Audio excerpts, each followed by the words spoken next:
J'ai dépensé ce mois-ci plus de 300 € de manga et il y a beaucoup de nouveaux titres dans ma collection, mais aussi pas mal de mangas que je vais continuer. Donc en tout cas vous allez voir, il y a d'excellents titres et je pense qu'il y a certaines choses qui vont vous surprendre. Nous allons commencer avec le premier manga que j'ai acheté et c'est un manga d'occasion que j'ai acheté à 3,50 €. C'est le spin-off de Your Name Another Side Earthbound.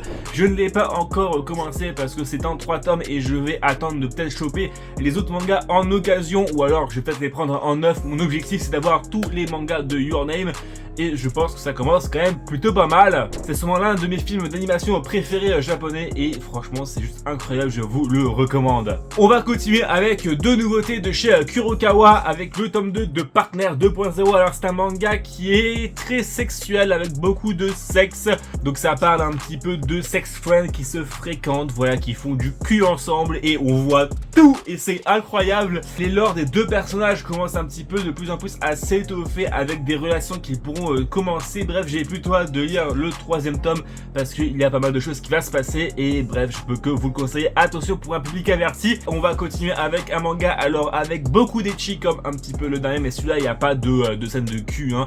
C'est Demon Slave le tome 10. Alors je l'ai pris parce que j'adore Demon Slave et en plus voilà quoi, c'est du ecchi dans le ecchi. L'histoire est plutôt sympathique et super bien. Alors je ne vais pas vous expliquer le scénario de Demon Slave parce que je vous ai déjà expliqué maintes et maintes fois dans d'anciens achats manga. Le tome 13 de Blue Lock, franchement il est super incroyable, voilà, avec notamment la fin entre guillemets du Blue Lock hein, voilà, avec le commencement du match contre les Uvins du Japon et j'ai trop hâte de lire la suite. Alors le 14e tome est déjà sorti où j'enregistre la vidéo et je l'ai pas pris parce que je sais pas pourquoi d'ailleurs je l'ai pas pris.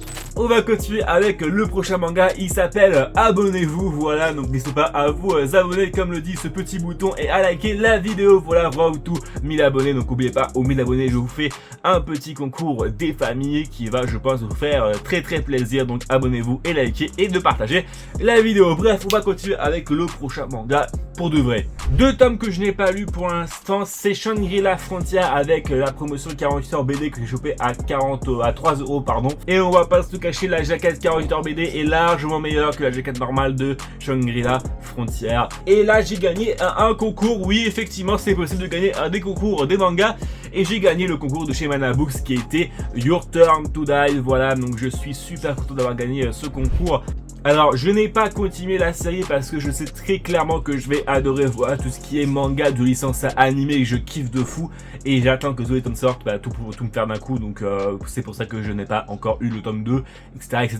On va continuer avec 5 tomes que j'ai chopé d'occasion et c'est de la même série, c'est Bakemonogatari. J'ai réussi à choper le tome 1 au tome 5 d'occasion.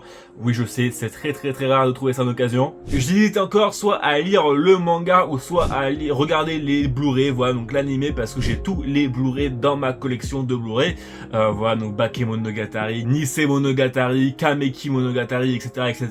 Donc j'hésite encore, dites-le-moi en commentaire, vous me conseillez quoi, donc j'ai hâte de continuer. On va partir du côté de la Corée du Sud avec un drama coréen de chez K-Box, c'est Crush of Lifetime avec le dernier tome, le tome 6.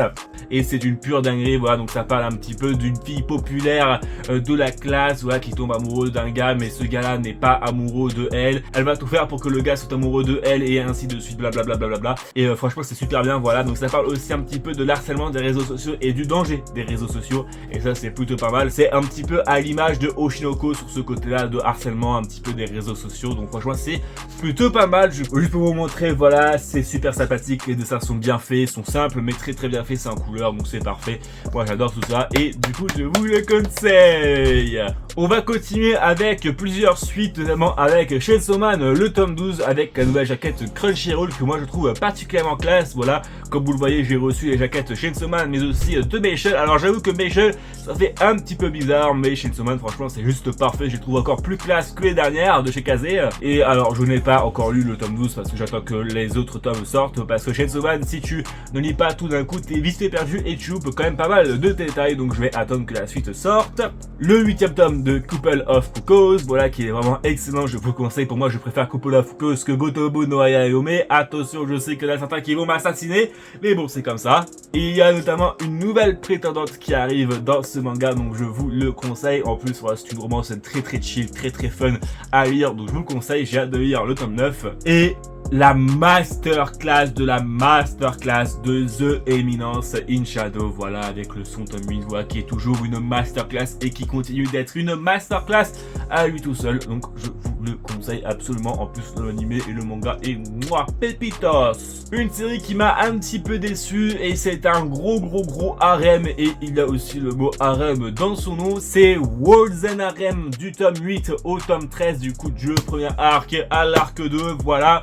Alors, plusieurs choses à dire par rapport à Worlds and Harem. Alors déjà, juste pour dire que le premier arc de Worlds and Harem est juste génial. Voilà, pas mal de retournements de situation, pas mal de révélations, l'histoire est pas mal, les héros sont pas mal, il y a pas mal de cul, et ça j'adore. Mais par contre, l'arc 2, comment dire que ça baisse énormément en qualité, je trouve, parce qu'en fait, on ne retrouve plus le héros principal en tant que caractère principal, mais un autre personnage, donc c'est un petit peu dommage. Et puis, je suis pas vraiment fan des nouveaux personnages qui arrivent, donc voilà, je pense que je vais me vendre le tome 13 pour m'acheter d'autres mangas, parce que j'avoue que ça m'a quand même pas mal déçu. Et comme le dit très bien le dos du manga, voilà, attention, pour un public averti. Alors, je sais pas pourquoi j'ai pris ce manga, mais j'ai pris le tome 6 de Arrête-moi Nagatoro, l'édition Deluxe. En fait, je voulais juste avoir les petits bonus avec, donc c'était quoi? C'était le calendrier, les magnettes, etc. Je voulais me les prendre. Et du coup, je l'ai pris, du coup, je me retrouve avec l'unique tome de Nagatoro que j'ai. Je vous conseille de regarder l'anime Arrête de chauffer Nagatoro, parce qu'il est bien plus en avance que le manga, voilà, donc c'est un petit conseil de ma part.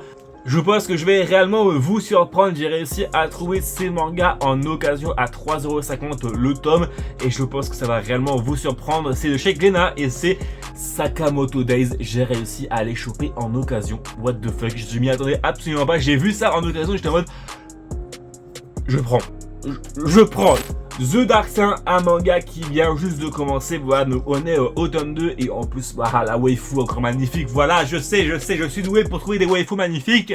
Bref, je vais vous lire le synopsis de The Dark Saint, parce que c'est juste une masterclass, je vous conseille, j'ai eu 2 tomes, et c'est, voilà, une pépite. Depuis tout jeune, Russell, et je ne parle pas du pilote George Russell, hein, alors je retourne lire le synopsis, s'entraîne dur pour devenir un héros, mais la déesse l'a finalement nommé Saint, le rang le plus élevé de la hiérarchie des guérisseurs. Dès la première aventure de son équipe, il est exclu par ses 3 amis qui s'estiment capables de prodiguer les mêmes soins.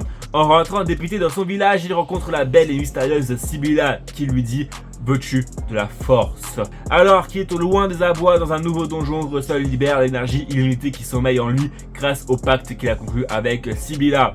Bref, je peux que vous le conseiller, parce qu'il y a quand même une petite histoire quand même de vengeance à l'intérieur, donc j'ai hâte de lire la suite. The Unwanted Undead Adventure, le tome 9 que je n'ai pas encore lu, et le tome 11 des Cahiers de l'apothicaire que là pareil je n'ai pas encore lu. Je suis actuellement en train de lire le tome 10, donc voilà, je vais pas tarder à le commencer. Et pour terminer cette vidéo, je devais terminer par un manga qui est juste incroyable, sûrement le meilleur manga de 2023, voilà, qui a commencé à apparaître en 2023 en France.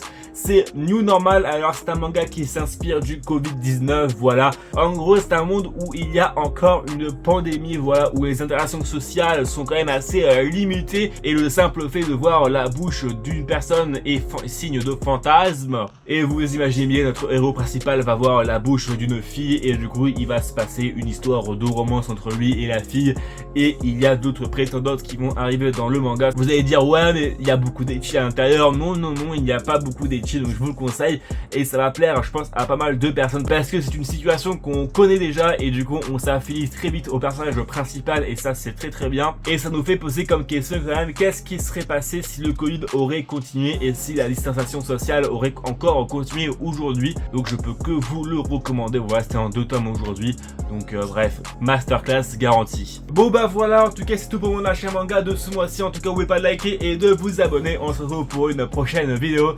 Allez, ciao tout le monde.